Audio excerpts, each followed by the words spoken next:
Tilakratne will later speak on width of knowledge, depth of being, and universalism in Ananda Coomaraswamy's perspective. At the outset, I request Sri Madhav Kaushikji, President, Sahitya Akademi, to please welcome the fellow, Professor Asanga Tilakratne, offering Annavasam and Sahitya Akademi publications. Welcome, sir.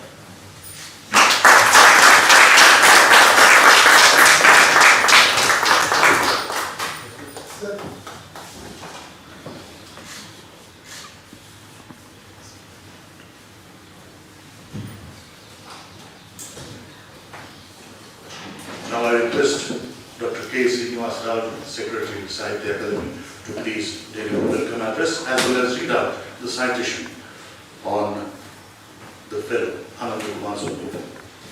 Thank you, Krishna. Respected Dr. Asanga Tilakratne ji, distinguished Buddhist scholar and writer, Sri Madhav Kaushikji, President, Sahitya Akademi, all the scholars and writers who are present here, and honorable friends of Sahitya Akademi. I am glad to welcome all of you for this ceremony to present Ananda Coomaraswamy Fellowship to Dr. Asanga Tilakratne. Friends, this fellowship is conferred on distinguished scholars in the fields of Asian art, culture, literature, and language studies. Sahitya Akademi has always been happy to confer these fellowships, and more than happy, we are proud. Ananda Coomaraswamy was one of the greatest minds of modern period, and every time in the past decade, I stood here to welcome the scholars and to read the citation. I have always been tempted to call Ananda Coomaraswamy as a rare polymath. The temptation has not yet left me, and I don't think it ever will. He wrote on Hindu and Buddhist philosophies, Buddhist iconography, Indian paintings, Indian sculptures, Indonesian art, Rajput art, Indian architecture, myth in Hinduism and Buddhism, Christian and Oriental philosophy, Vedas, on time, commented on Vidyapati and Nandikeshwara, Natyasastra, Indian music, one book that is famous till date, The Dance of Shiva, Governance, and much more. Since there are so many great minds in Asia who cannot be confined to one or two subjects or expertise in a handful of subjects, it was felt by Sahitya Akademi during the presidency of Professor U.R. Ananthamurthy that Academy as a National Academy of Letters should honor these individuals. Hence, this Ananda Coomaraswamy Fellowship was instituted in 1996 and has been conferred on eminent scholars in different fields. To give perspective, Dr. Asanga Tilakratne is the second SriLankan to receive this prestigious fellowship after the great archaeologist and diplomat of Ceylon, Dr. Sena K. Bandaranaike, who made diverse contribution to history, art, paintings, philosophy, and archaeology of South Asia, including Sri Lanka. Dr. Bandaranaike was also ambassador of Sri Lanka to France, UNESCO, Bhutan, and India. Dr. Asanga Tilakratne is one such eminent scholar. To call him just Buddhist scholar would be a grave injustice to him and his scholarship. He is a philosopher, academician, expert in Sinhala, Sanskrit, English, Tamil, Pali, Prakrit languages, has expertise in logic, Vedanta of India, apart from the philosophies of Wittgenstein, Kant, Frege, and Nagarjuna.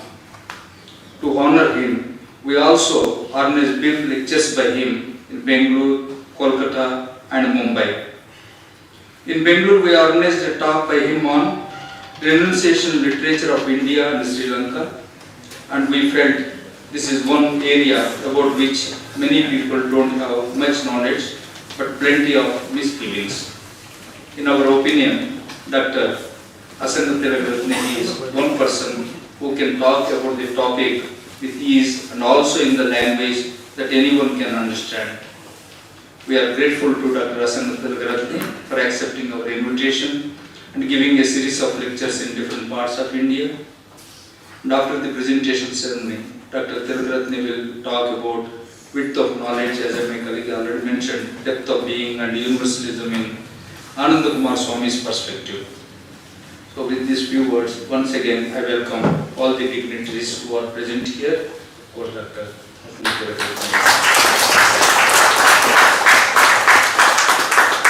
And before presenting the fellowship plaque, I'll just read out the citation. Of course, we are already distributed among the dignitaries who are present here.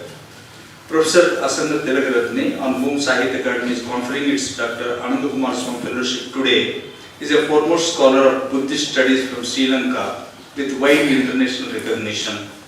Professor Asanga Tilakratne is a PhD, Emeritus Professor of Buddhist Studies in the University of Colombo, Sri Lanka, where he served formerly as Senior Chair Professor of Pali and Buddhist Studies in the Department of Buddhist Studies. He has also served as a visiting professor in the School of Buddhist Studies Philosophy and Comparative Religion, Nalanda University, India, Chicago International Buddhist Academy, Myanmar, Onsei University, South Korea, Otago University, New Zealand, and Savitribai Phule, Pune University in India.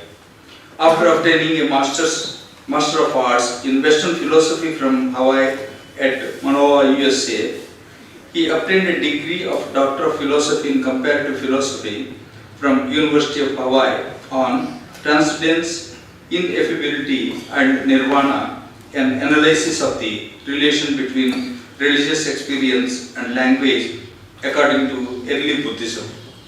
He obtained a Bachelor's of Arts Honours in Buddhist Philosophy, that is main, and Pali subsidiary from University of Paradensia, Sri Lanka.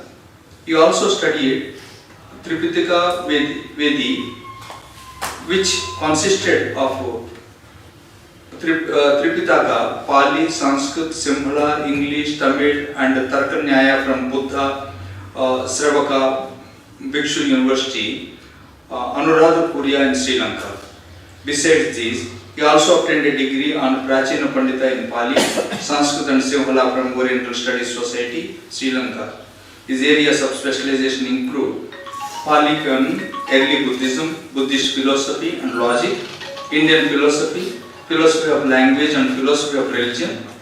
His areas of competence are early Western philosophy, modern Western philosophy, East Asian philosophy, Vedanta, Wittgenstein, Kant, Freud and Nagarjuna.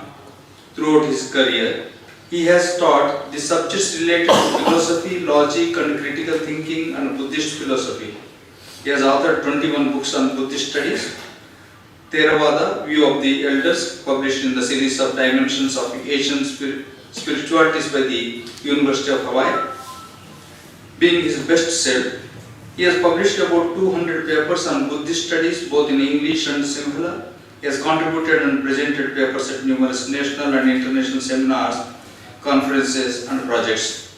He is the founder and joint secretary of Sri Lanka Association of Buddhist Studies, the founder chairman of Damrivi Foundation, a non-governmental organization working for economic, social, spiritual development in Colombo, Sri Lanka. He has also served as a member of University Grants Commission Committee for Postgraduate Studies, member of Coordinating Committee for National Center for Humanities and Social Sciences, and member of the Interim Board of Management of the same institute, member of the Faculty of Graduate Studies, University of Kelania, member of the Editorial Board, Indian International Journal of Buddhist Studies, BJK Institute of Buddhist and Asian Studies, Varanasi in India, and member of the Board of Management and Academic Board, Postgraduate Institute of Pali and Buddhist Studies, Colombo, member of the Senate, Buddhist and Pali University of Sri Lanka, Colombo, and Acting Director, Postgraduate Institute of Pali and Buddhist Studies, Colombo. He has also served on editorial board of few Buddhist journals and regularly contributes reviews on Buddhist publications to leading journals in Sri Lanka. Sahitya Akademi takes immense pride in bestowing its Dr. Ananda Coomaraswamy Fellowship on Professor Asanga Tilakratne.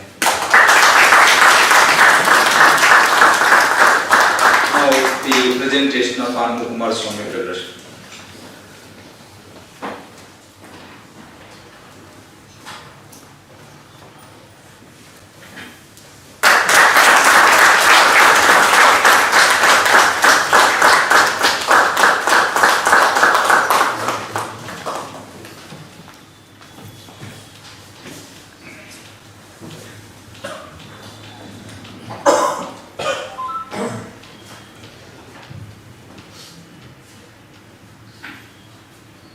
This is not exact to reciprocate, but these 5 volumes are my collected works of my writings in English.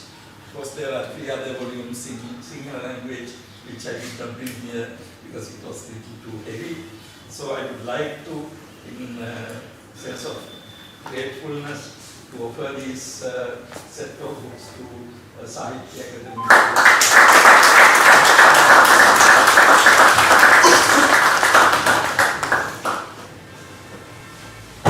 And also this simple and later.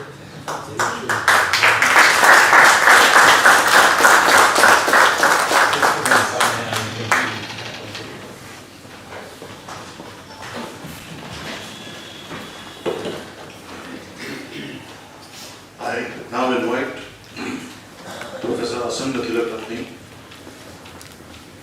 Ananda Coomaraswamy Fellow of Sahitya Akademi, to speak.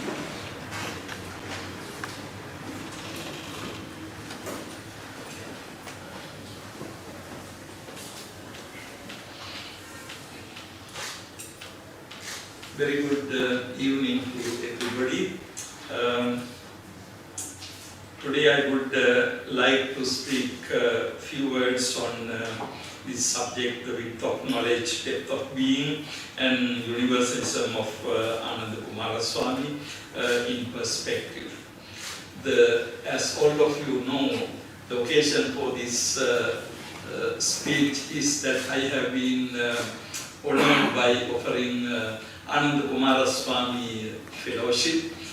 And so actually this fellowship was offered to me for 2020, but because of the entire world was experiencing difficulties due to COVID pandemic, we could not execute it. So finally, I'm glad that I'm here even for 2 weeks to accept this great honor, and also try to make academically whatever the small contribution by delivering a few lectures in some major cities, Bengaluru, Kolkata, and Mumbai, and then finally again here in New Delhi.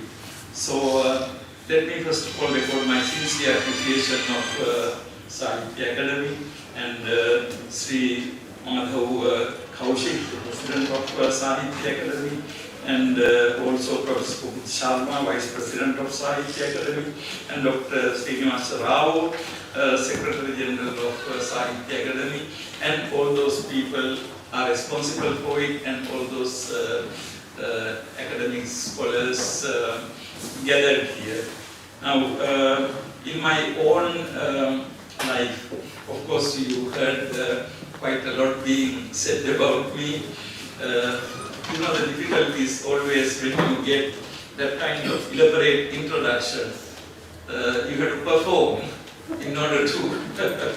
So don't expect too much from me, because I'm not a great orator. No, am I going to say something extraordinary, new or anything like that, because you already know who Ananda Coomaraswamy is. In my whole academic and social life, as Dr. Srinivasa Rao read out, I have been teaching basically Buddhist philosophy, Buddhist teaching, both in English and singular media, in Sri Lanka and many other places in the world. So basically that was what I did as my main academic activity. And also I had the good fortune of studying in Sri Lanka for my first degree in Buddhist philosophy, and subsequently I went to University of Hawaii, where it has a very good name for comparative philosophy. So always there were some Indian and Sri Lankan scholars. So by the time I was studying in middle part of 1980s, it was one Professor K.N. Upadhyaya who actually did his PhD under one K.N. Jayatilleke in Peradeniya University in Sri Lanka. He was teaching there. And also my own academic advisor was David J. Kalpana. He was teaching Buddhist philosophy. And we also had many, good number of other philosophers, not only analytical philosophy, usually in the United States, but Hawaii was one place which was sympathetic to all Asian and other aspects of philosophy.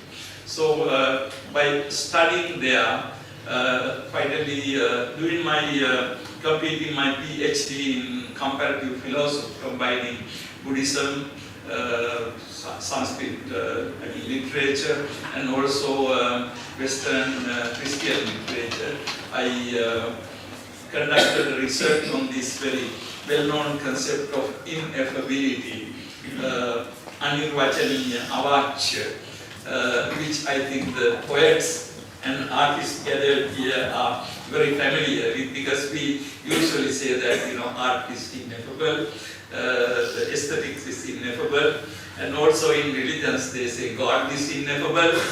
But my own research, actually my conclusion was, at least there is one example which is not ineffable, namely I interpreted Buddhist Nirvana as something not ineffable.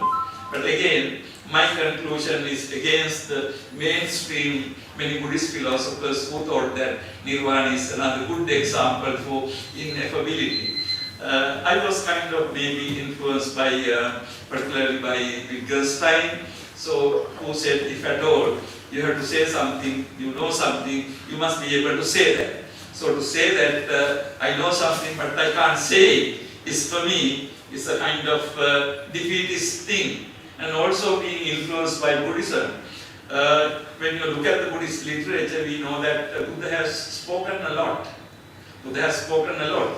But I have not found one single instance where Buddha says that I know this very interesting, important thing, but I don't have words to say. Buddha never said that. I mean, Buddha has, but it doesn't mean, on the other hand, the sublime experiences we experience can be absolutely, totally kind of reduced into words. That is not what I mean. Because not only sublime experiences, according to my view, any experience is ultimately personal experience. So my experience, we are tasting the same, type of cup of tea, but still my experience will be different from yours and anybody's. So anyway, this is where I come from, my basic background. And socially, I have been for the last 20-25 years also working as a social worker, particularly social worker in the sense I started this organization called the Amrivi Foundation. What I expected to achieve by that foundation is basically whether we can do an experiment to try to put the Buddha's teachings into practice. Now again, coming from a very traditional Buddhist country, we are very good at rites and rituals, which of course I don't deny, but we are very good at that. We light thousands of oil lamps, we offer so much flowers. But then when it comes to the ultimate philosophy, sometimes philosophy has to be taught to us by some American or Western or somebody like that. Now one example is the mindfulness meditation. Now mindfulness meditation has been patented by some American psychiatrists and psychologists. Originally comes from Buddhism. But even in our part of the world, eyes were opened when somebody from United States started saying that this is great. Then only we see that it is great. Okay. Now, from that, let me come into Ananda Coomaraswamy. Now, I think the one unique characteristic of this great thinker, Ananda Coomaraswamy, is coming from our part of the world. And also, he showed the significance and importance of the art, literature, arts and crafts and everything in this part of the world, India and Sri Lanka, to the world. So So this is the, so then I thought, now I've been honored with this very prestigious award, and then I went around major cities of India. I have been treated very well, taken good care of. Okay, now come here and receive this, and tomorrow go back. But what is the meaning if this is only this? So what I thought was actually just to reflect on. This is kind of thinking aloud. It's not to, I'm not trying to teach anything to you because you know about Ananda Coomaraswamy much more than I do. But what I thought was, why at all we should commemorate a person like Ananda Coomaraswamy today? What is the significance of that? Of course, it's a historical figure. He did some very important, he played a very important role in early last century up to 1940s, and bringing in the Indian art and the South Asian art to the world. He did a great service. But of course, as a result, today we don't have to argue about it. I mean, it's taken for granted. Nobody is questioning the importance of Indian art. So it has been already been established. I mean, there was a time before Ananda Coomaraswamy wrote this very well-known paper on dance of Shiva. Shiva image was dubbed as eight-armed monster. Now that was the kind of the aesthetic estimate some of the colonial scholars had. So it took the genius of Ananda Coomaraswamy to show that actually not only so-called eight-armed monster, but in Indian art, in the all over the Western art and sculpture also, there are many similar things. So it is irony that they did not see those things, they only. So, I mean, that kind of mental attitude, but anyway, today it has been established. So, my point is, what should we be taking from Ananda Coomaraswamy for us today? Now, this is why I thought, so the width of knowledge, and then Ananda Coomaraswamy in so many languages, so much writing, so we know the width of knowledge. And the depth of being. And through the depth of being, what I thought was ultimately what comes out is his form of universalism. I do not want to define what universalism is, but it is an arduous job. But what I basically mean by that is, you are an unlimited person. You are a limitless person. You are not limited by whatever the things we receive from our birth. We receive from our birth our nationality, our language, our religion. We receive. I mean, these things are given to us. It's not something chosen by us. We don't choose these things. We are given. However, without questioning, we get hooked into these things throughout our whole life. We never sit down and question. Because it's simply your grandparents taught you a religion, you just go by that. And then other things are also there. So it requires a person to really at some point to inquire about these things. And that doesn't necessarily mean that you are giving up your nationality or religion or anything like that. No, it is not what I mean. But you see a sense of meaning on your own. For example, I inherited Buddhism from my birth, and most of you inherit what we call Hinduism. Today, of course, we know that is a term coined by colonial rulers, but covering very wide phenomenon. But then I think for any religious person needs to, at some point of his or her life, wait and inquire about what you received from your birth. And you become a Hindu or follower of Christianity, Islam or Buddhism or whatever, not because of your grandmother or grandfather's reasons, but for your own reasons. That you convince about your religion for your own reasons. Now same thing for Buddhism. Like, we require that. So actually, I think the Ananda Coomaraswamy's importance is that, basically. So this whole idea of universalism, I do not want to spend too much time on Ananda Coomaraswamy, but when we look at Ananda Coomaraswamy's life, he was born in Sri Lanka, but to a very brilliant lawyer and statesman of Tamil nationality, and his mother was a British lady. But unfortunately, his father passed away when he was just 2 years old, very, very small. And then what happened was mother went back to England.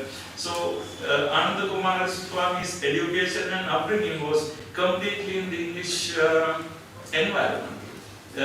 He went to Wycliffe College and subsequently he went to London University and completed his education and getting a PhD in geology.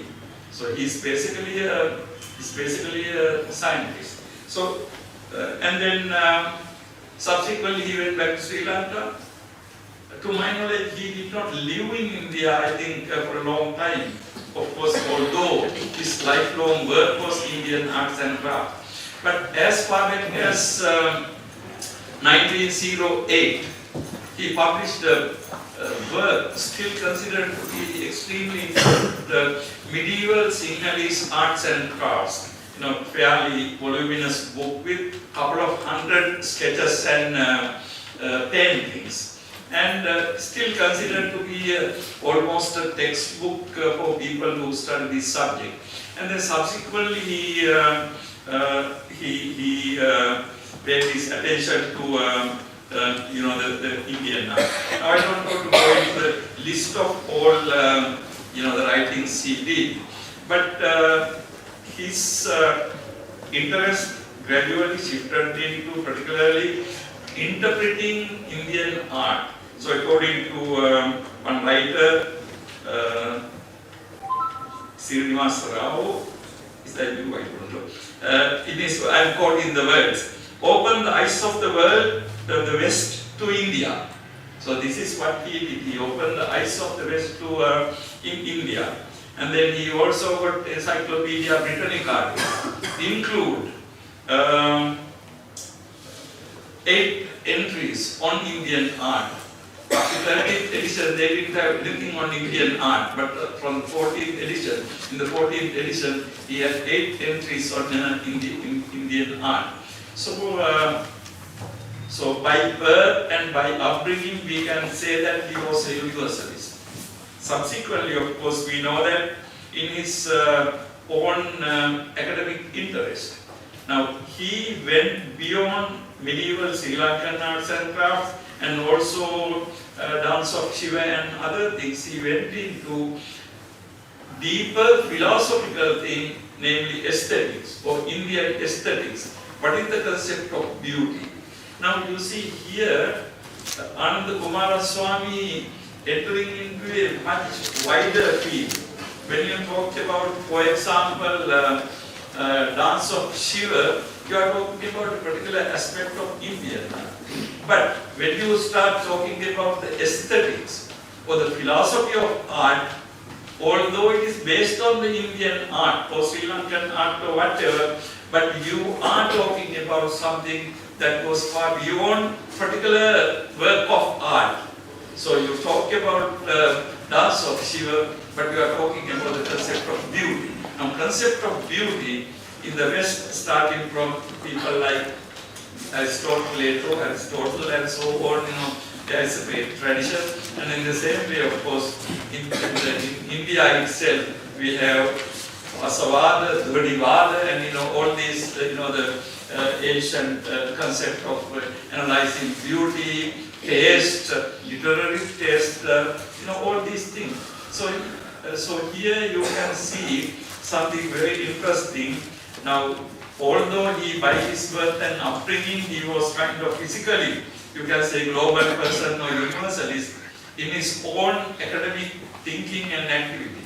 Particularly for his last 30 years, he wrote on these subjects and metaphysics and many other things.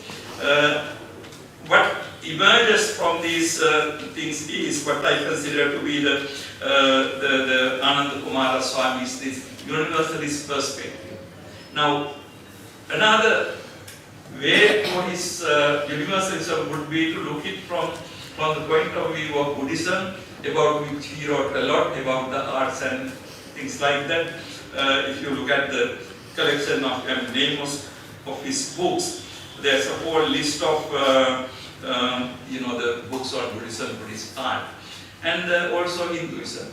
Now, when we talk about Buddhism, in fact, Buddhism, which I'm supposed to be know a little bit more, not about art. Buddhism starts from a sense of universalism. Why I say this is, in the book, if you look at the Buddha's own life, there's a kind of story given to us in a very popular manner. The story says that one day young Siddhartha was going to his pleasure park with his chauffeur, maybe in the mosque, whatever. And then the story says that he saw an old person, elderly person. And then Siddhartha was a little bit shaken by that. He asked whether this is going to happen to me. So on. And then next day he saw a sick person. And the third day it is said that he saw a dead body. And then the fourth day it says that he saw a shaman. Now this is a kind of story given. Actually behind this story there is a very deep philosophy. Now for someone to say that Siddhartha had to be the young man until he saw a dead body or a sick person, I think that's a very, nobody will believe that. But what actually happened was, in a relatively young age, Siddhartha saw these natures of human life. What happens is we are born, we become old, subject to illness, and finally we die. So the entire story is over at an unexpected moment.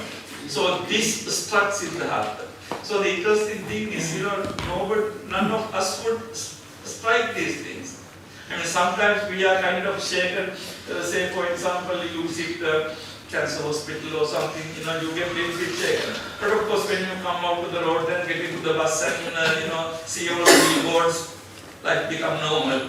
So that's what. But then this persists. And then Siddhartha at that point, of course, I am here referring directly to the text. Siddhartha thought that how could there be deliverance or escape from this situation?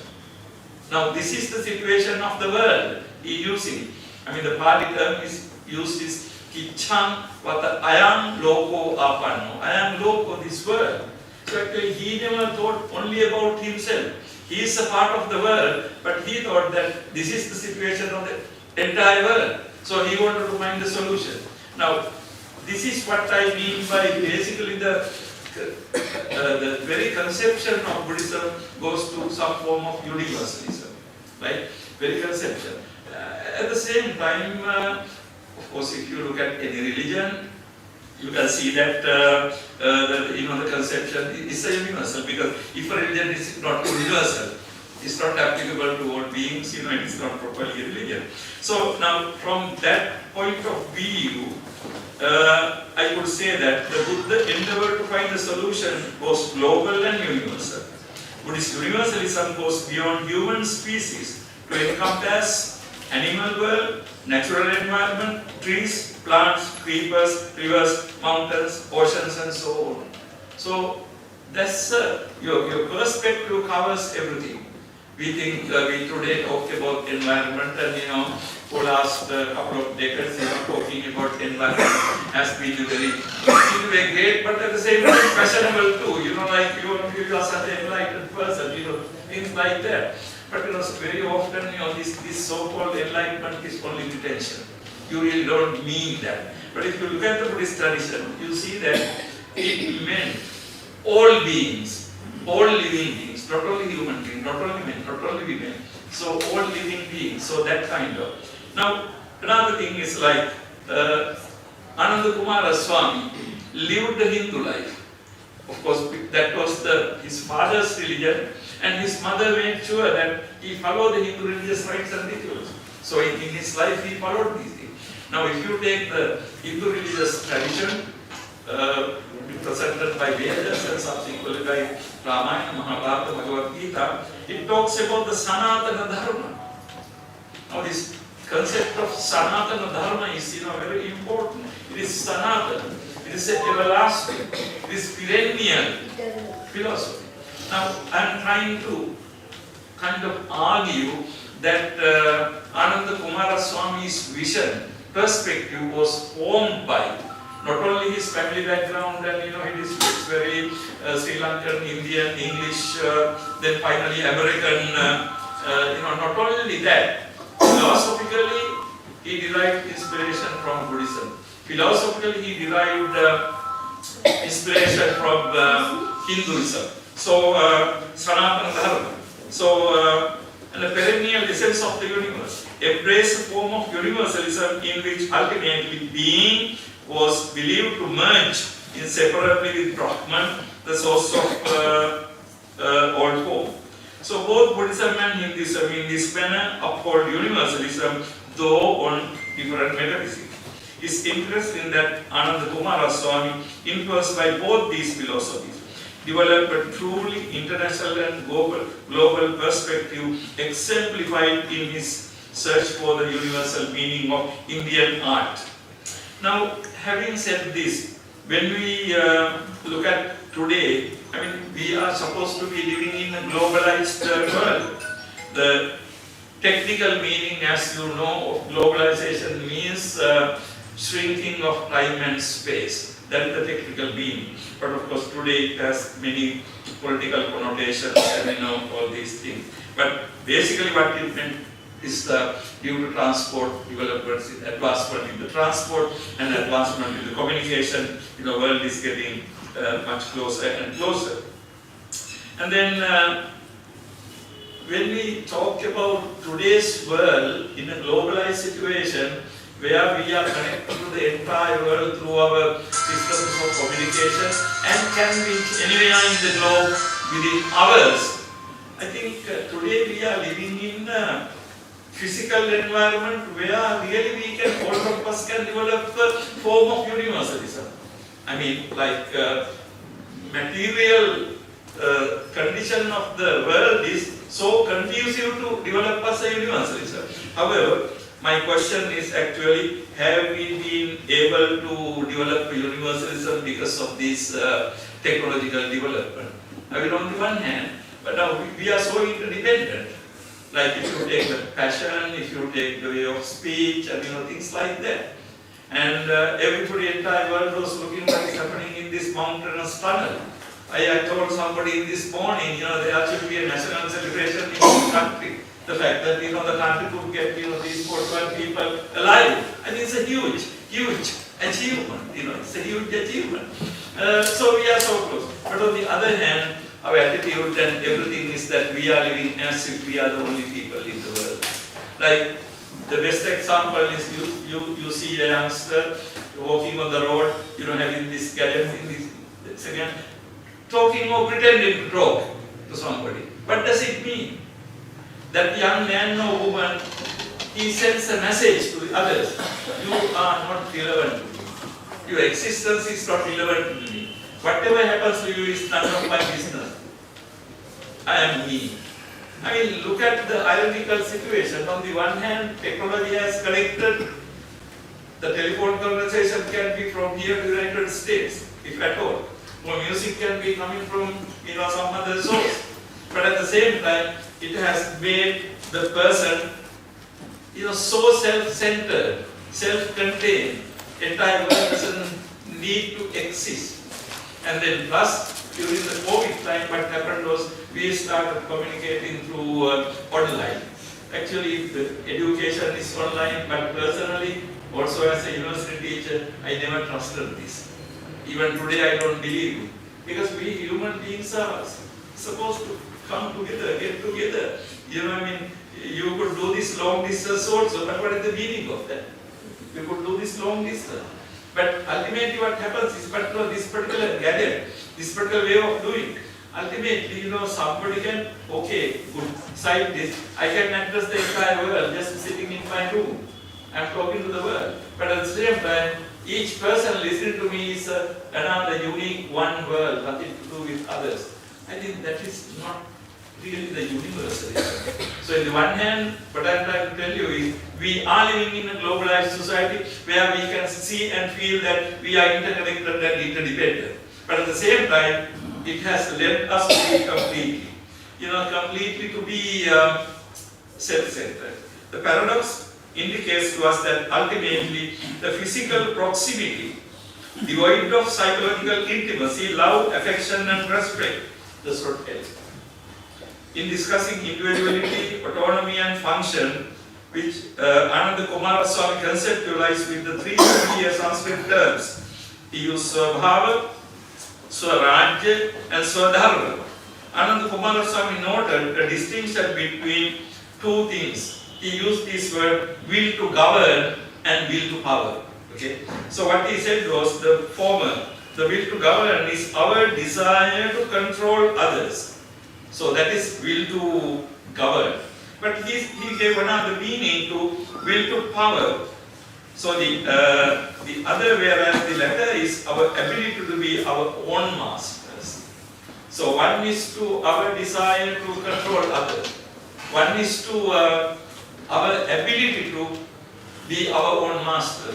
You know this concept, of course, will to power was popularized by Nietzsche, German philosopher, so that is very well known. But even before Nietzsche, Schopenhauer wrote World as Will and Representation. So but then Nietzsche's concept was highly misunderstood and misinterpreted concept, thinking that ultimately it paved the way for Hitler and all kinds of things. But anyway, how a concept is authored by someone, how others make use of it are two different things. Whether it was misused by others, we can't hold Nietzsche to be responsible for that. But what Nietzsche thought was, this will to power is, he thought, human nature. But then ultimately, particularly this Ananda Coomaraswamy thing, he says something very interesting. I quote, the will to govern must not be confused with the will to power. The will to govern is the will to govern others. The will to power is the will to govern oneself. So governing oneself, actually this concept is again very familiar to our religious system. Upanishad said, Atmanam vidhi, yourself. Knowing is your control. And then the Buddhism says, Attanam gaveseyata, discover yourself.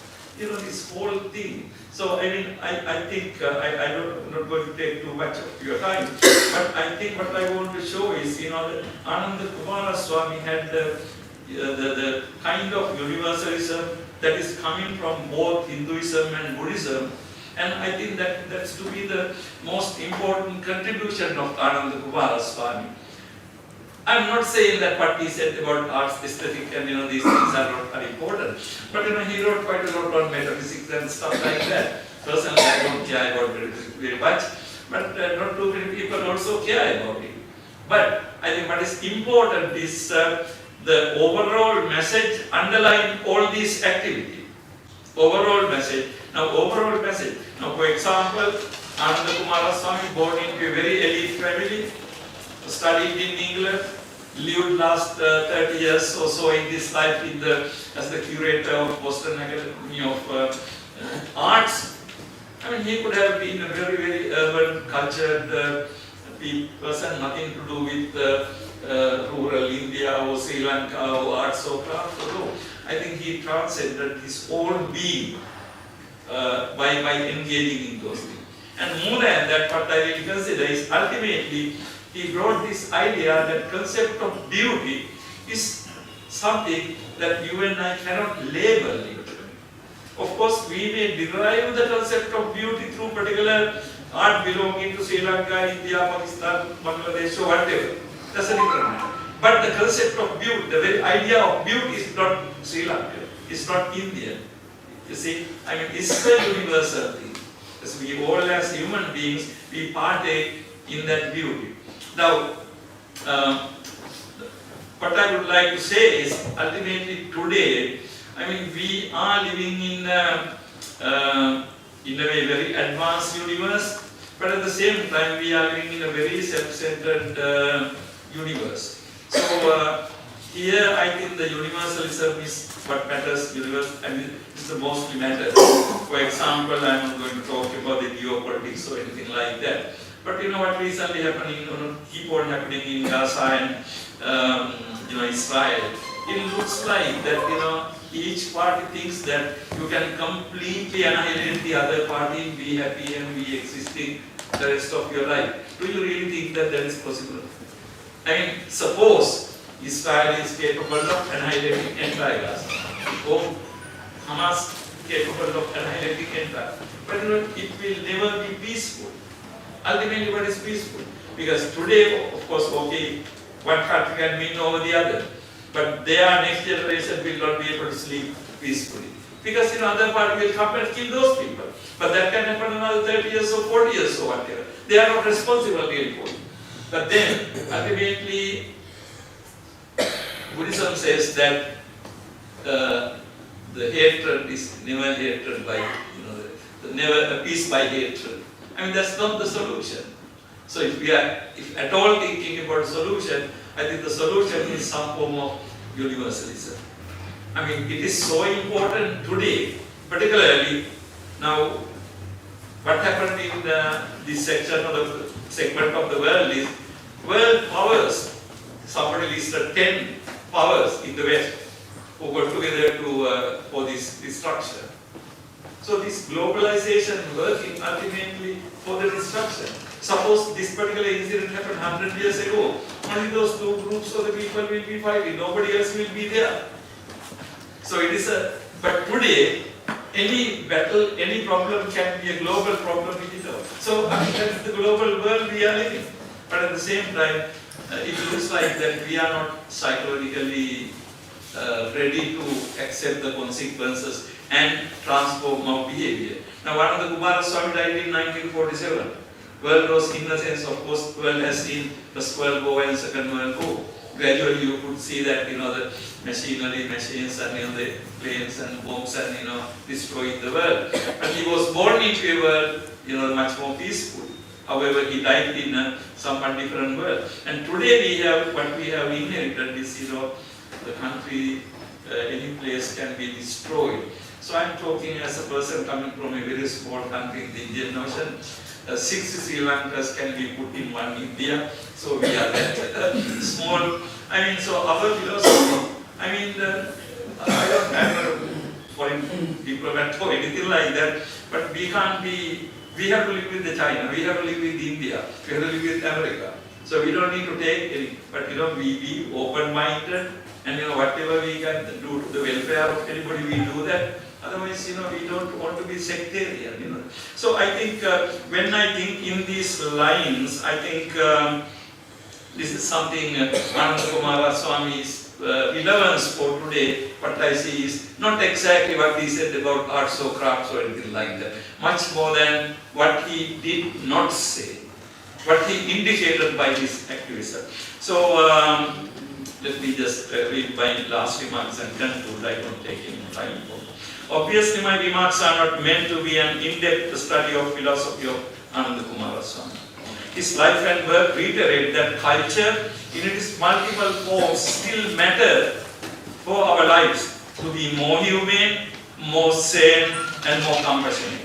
Ultimately, Ananda Coomaraswamy's life and work tells us to transcend the narrow boundaries which we inherit by our birth and be truly universal.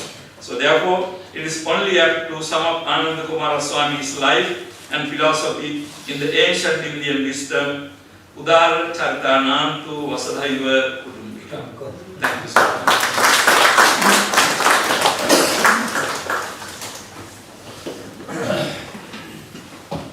Thank you very much, Professor Tilakratne, for sharing your rare insights into Ananda Coomaraswamy's life and work in general, and South Asian art and culture in particular. Thank you very much.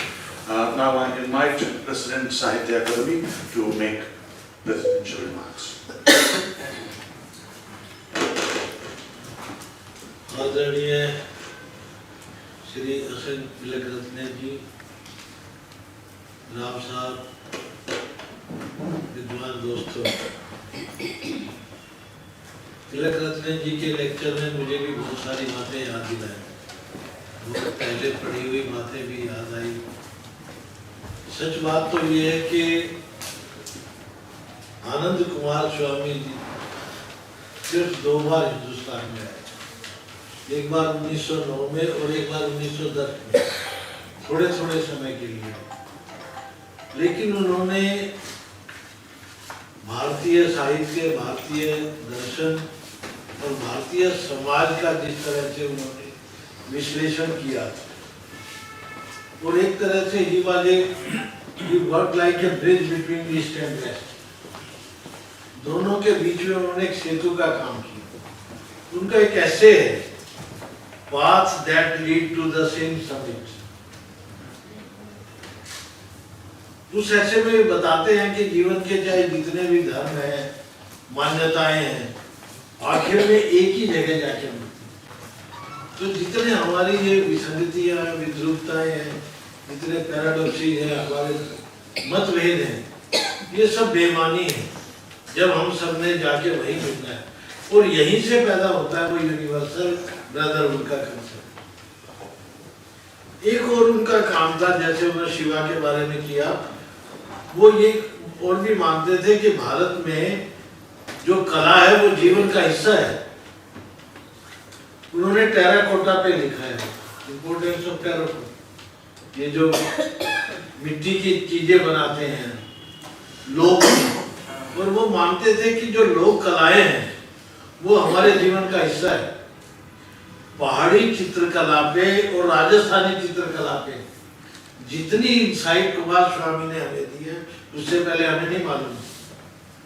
अब भी कुमार स्वामी की जो किसी भी आप museum में आप जाइए, यू विल फाइंड देयर, उनमें लिखा होगा कि पहली बार हिंदुस्तान के एस्थेटिक्स को इस तरह से एनालाइज किया गया। यूरोप में जो एस्थेटिक्स है वो बड़ी इलीट है, हमारे यहाँ इलीट नहीं है। हमारे यहाँ कला जीवन का एक हिस्सा है, जीने का, दैट इज ए लाइफस्टाइल। तो जितने हमारी ये सारी चीजें थी, उसने जैसे हमारे यहाँ अभी तिलकरत्ने जी ने बताया, एक बुद्धिज्म में भी है अपो दीपो भाव।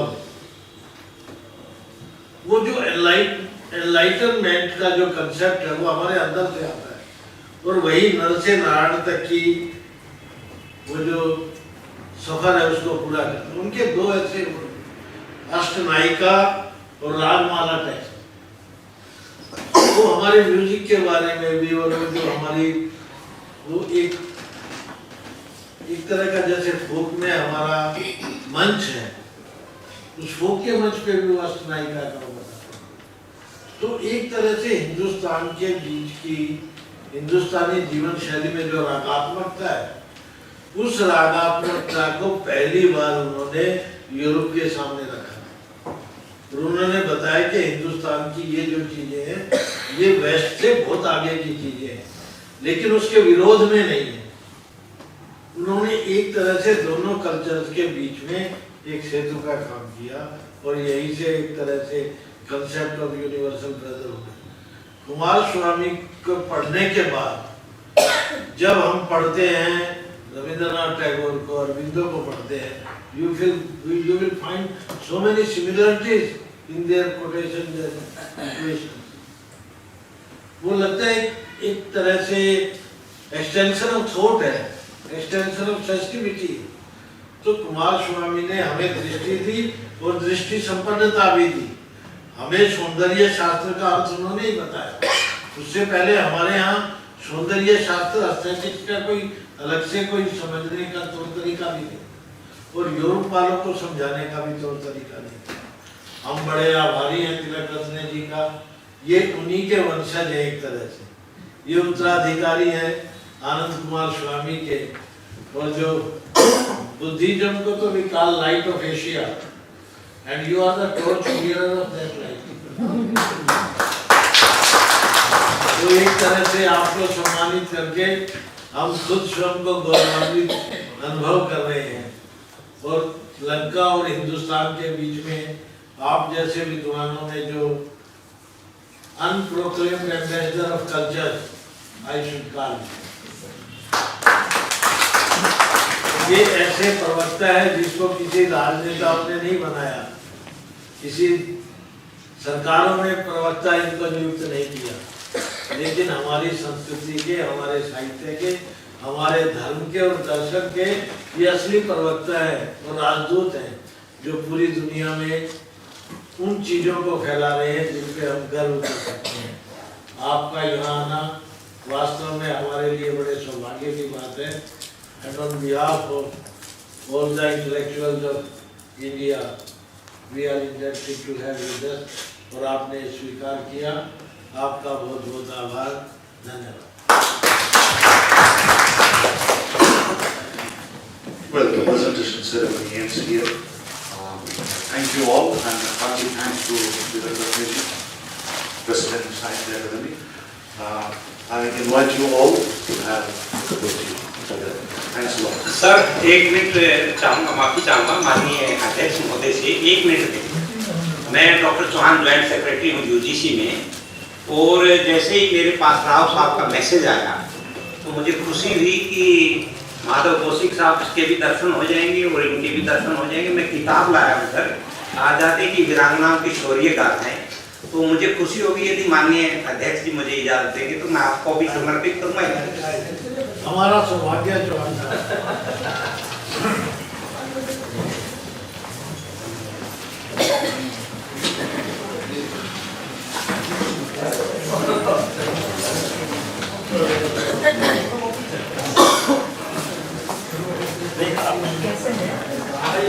सर एंड कर दो सर, ये अभी कोई आ गया है बीच में एक्स्ट्रा, इसके लिए हमको प्रोग्राम तो खत्म हो गया।